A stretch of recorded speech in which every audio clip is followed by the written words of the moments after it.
All right, so I just want to recap some basic rules and properties. We already learned this first one. This is just the reverse power rule. So for example, if we had the indefinite integral of x cubed dx, we know that that's equal to x to the fourth because we raise the power and then do the reciprocal of that power, 1/4 plus c. Okay, so the next one is if we have just a number k dx. So in other words, an example, what's the indefinite integral of like pi dr, for example? Okay, pi is a constant. So in other words, what would make pi the derivative? What's the original function that would create a pi as a derivative? It would be pi r plus c because we're taking the derivative. We have the integral with respect to our variables. So if we take the derivative of pi r plus c, we do end up with just pi, right? Okay, so this other one, we talked about it in the definite integral properties, but essentially, if you have a constant that you're multiplied to a function, you can pull out the constant and then just get it something like this.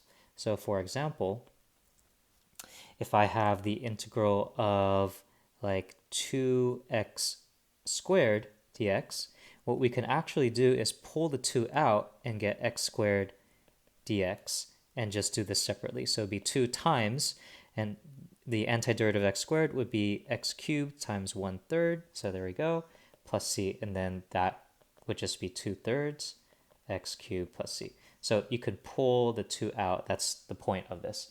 Okay, now just want to let you know that there's something you want to look out for. So let's do that example again. So we got 2x squared plus 4 dx. I'll compare that to like integral of 2x squared plus 1 dx. Okay, so just want to show you this example because some students or people make this mistake pretty often. They'll say, okay, I'll do the right side first. So they'll go, all right, I have a 2 here. I can pull it out according to the constant rule. So it'll be 2 integral of x squared plus 1 dx. And then they'll say it's 2 times, all right, this will be 1/3 x cubed plus x plus c. And then they'll just say it's 2/3 x cubed plus 2x plus 2c. Well, 2c is just a constant, so it's just c. Okay? Now, here's a problem with that. This person essentially tried to factor out a 2 or pull out a 2 out of just this first term. But if you look at the property carefully, you're pulling the constant out of the entire function. Okay, so in other words, if I were to do that, I need to make sure I pull out a 2 out of this 1 as well and create a 1/2. Okay, so that's what you need to have done. So this would be x over 2 then, and then this would just be x. Okay, so that's what should have happened. So in other words, if you're actually going to do this correctly, what you need to do is factor out 2 of all the terms. So it would be 2 times x squared plus 2 dx. Okay, so we can keep going dot dot dot, but just want to let you know, just be very careful. If you're going to try pulling out a constant, you have to pull it out of every term in the expression. All right, so here is a very challenging expression that I'd like you to try. To be able to do this indefinite integral, you need to use all of these properties and rules at the same time. So give this a try. Okay, so I'm first going to show you what the wrong way to do it is. What some people try to do is take the antiderivative of the numerator and the denominator separately. Well, there's no such rule as that. Do you remember when we were taking derivatives of quotients? We learned that we're not allowed to take the derivative of the numerator and denominator separately, and we use the quotient rule. Well, it's the same thing with integrals. You can't do these separately. Okay, so that means we need to do a different kind of method here. Okay, so what you want to do instead is actually divide out the 2x cubed out of the whole entire basically divide out first and then take the definite integral after that. Okay, but what I do see is I see a 2 here as a constant, So I'm actually going to pull that out to make it a little bit easier for me. So essentially, what this turns into is 1/2 times 3x cubed minus 4 root x minus 2 all over x cubed, right? Because if I pull the 2 out, it's basically saying multiply by 1/2, meaning this 1/2 can come out of the integral, and it just becomes 1/2 times 3x cubed minus 4 root x minus 2 all over x cubed. Okay, so what I'm going to do is divide everything by x cubed, but before that, to help me set up, I'm going to rewrite this square root of x function. So instead of x square root of x, I'm going to say it's x to the 1/2 to make it easier for me.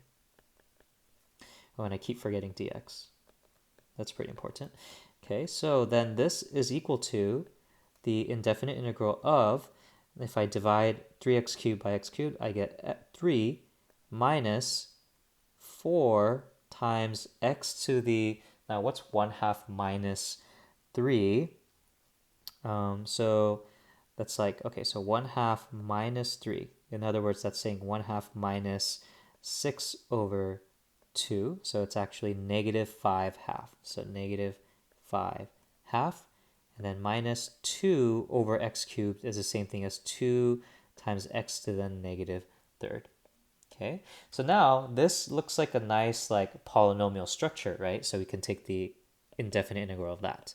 So 1/2, and I'll put a huge bracket here. And then the antiderivative of 3 is just 3x.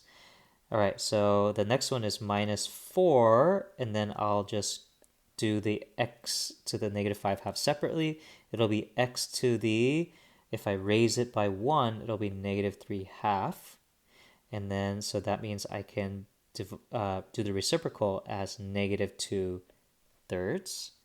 And then minus 2, and then I'll do the x to the -3rd by itself. It'll be x to the -2nd power, and then if I reciprocal, it'll be 1 over -2. And then all of that will be plus some constant c. And so if you just give this as your answer, that's perfectly fine. And you can simplify up to you, but that's good for me. All right, so we learned how to evaluate indefinite integrals for the polynomial and radical types of functions. And we know that we can do that using these kinds of basic rules. The reverse power property, or power, basically the reverse one of the power rule, and then the other two basic properties to help us find the antiderivatives of these kinds of functions.